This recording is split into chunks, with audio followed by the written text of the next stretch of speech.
Hello दोस्तों, स्वागत है आपका एक नए क्लास में। जो बच्चे बीएससी फर्स्ट सेमेस्टर में हैं, कुछ लोगों के साथ एग्जाम होने वाले हैं, तो एक बच्चा कमेंट कर रहा था, उसने मैसेज भी किया, व्हाट्सएप पे मैसेज किया कई बार कि सर कारा जो एल्गी है उसके बारे में बता दीजिए सर। ठीक है, तो प्रॉपर इसके बारे में बता रहे हैं। इसकी पीडीएफ अभी आपको मिल जाएगी टेलीग्राम BD बीएससी पे जाके सर्च कर लीजिएगा सर। ठीक है, फर्स्ट सेमेस्टर बॉटनी में है ये। क्लास इसका क्या है? क्लोरोफाइसी है। ठीक है, ऑर्डर क्या है? कारेल्स है, और इसकी फैमिली कौन सी है? कॉरेसी है सर। ठीक है, अब सरल भाषा में हम आपको बताते हैं। यार आपने वो देखा, यार हम लोग गांव वगैरह में जाते थे तो आपने लोग नहीं, सब पूरा जितना तलैया लैया होती है वो सब कैसी होती है? नहीं, रुके हुआ जो पानी होता है, स्थिर पानी कह सकते हो जिसे, जहां पे एक वर्ड हमने यूज किया होगा, कहां गया सर? ये देखिए, ये है स्टैग्नेंट। इसका मतलब होता है स्थिर, रुका हुआ पानी। तो आपने देखा होगा तलैया लैया होती है, उनमें सब हरा हरा हो जाता है ऊपर। अब हमारे यहां तो उसे जलकुंभी बोलते थे। क्या बोलते थे? जलकुंभी। ठीक है, जलकुंभी हो गई, वो तो एक पौधे के अंतर्गत आ गई। उसी की तरह से आपने देखा होगा और बहुत सारी एल्गीज ऊपर दिखाई देती है, वो सब वैरायटी है यार, एक एक अलग अलग तरीके। तो यहां पे आप पता नहीं आपकी तरफ क्या बोलते हैं। तो कारा की लगभग कितनी 90 स्पेसीज होती हैं भाई। यह एक फ्रेश वाटर एल्गी है। यह जलाशय यानी रुका हुआ जो पानी की तली पर जन्म लेते हैं तथा फिर क्या करते हैं? निमग्न का मतलब फिर तैरते रहते, ऊपर आ जाते हैं सर। ठीक है, बनते तली में लेकिन फिर ऊपर आ जाते हैं। इसकी कुछ स्पेसीज जैसे कारा बेल्टिका है, ठीक है, सॉल्टेड वाटर में भी मिल जाती हैं। कारा के प्लांट्स इतने घने होते हैं कि इनकी अधिकता के कारण वाटर सरफेस कैसी दिखाई देती है? ग्रीन दिखाई देती है, यानी पूरा घने घने कैसे ग्रीन हो जाते हैं भाई। ठीक है, फिर आप क्या करोगे? अच्छा, इसका स्ट्रक्चर, ठीक, आपको एक काम सिर्फ ये करना है। बहुत सारी आज हमने पीडीएफ बनाई है तो इसमें चित्र लगने को रह गया सर। ठीक, चित्र लगाना कोई बहुत बड़ी बात नहीं है, सीधे से सर्च करना स्ट्रक्चर ऑफ कारा। ठीक, एक सीधी सी बात आ जाएगी। कैसा होगा हम आपको बता भी देते हैं।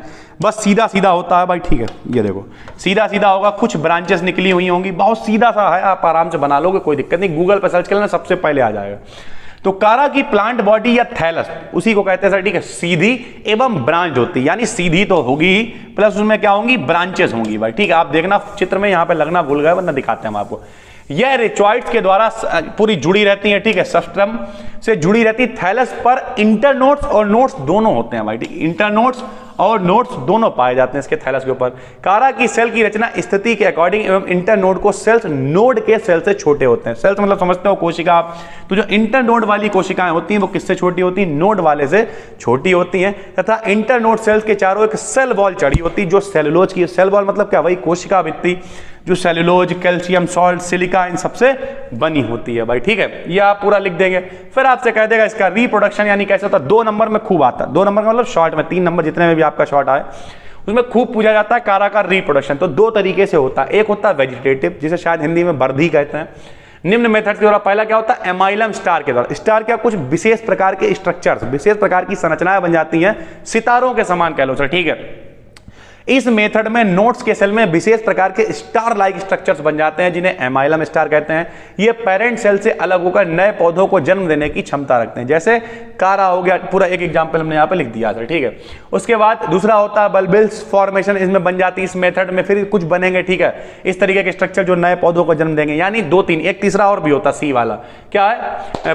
तंतु के द्वारा, फिलामेंट लिख सकते हो या फिर आप प्रोटोनेमा लिख सकते हो। इस मेथड में नोड से छोटी छोटी ब्रांचेस प्रोड्यूस होती हैं जिन्हें हम लोग प्रोटोनेमा कह देते हैं। ये अपने आप पौधे से अलग हो जाती है, नए पौधे का निर्माण हो जाता है। ठीक है भाई, दूसरा क्या होता है? सेक्सुअल रिप्रोडक्शन होता है। तो इसमें कुछ ऐसे भी इसके ऑर्गन्स होते हैं। तो इसमें सेक्सुअल रिप्रोडक्शन विषम युग्मक, ठीक है, प्रकार का होता है। ये दोनों एक ही वर्ड है, ऑर्गेमस और विषम युग्मक एक ही चीज होती है। एक्चुअल में ये ब्रैकेट में 2 लिखा होना चाहिए था। ठीक है, ऐसे करके ये एक ही चीज है। ठीक है, प्रकार का होता है जो वेल डेवलप्ड यानी कायदे से डेवलप्ड होते हैं, स्पेशलाइज्ड सेक्स ऑर्गन्स के द्वारा होता है, प्रोड्यूस होते हैं।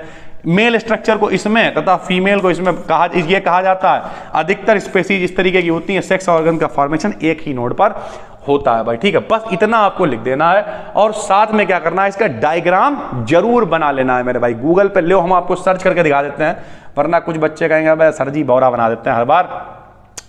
चलिए सर, हम आपको यहीं पर सर्च करके दिखा देंगे और आपको बिल्कुल भी टेंशन लेने की जरूरत नहीं है भाई। ये लीजिए, हम यहां गए, ठीक है, यहां इसे करते हैं बंद और ये करते हैं प्लस। ठीक है भाई, चलिए अभी दिखाते हैं आपको किस तरीके का डायग्राम आपको मिलने वाला है भाई। बिल्कुल भी टेंशन नहीं लेनी है। ये देखिए, अपना आ गया गूगल और यहीं पे सर्च कर देते हैं CHARA।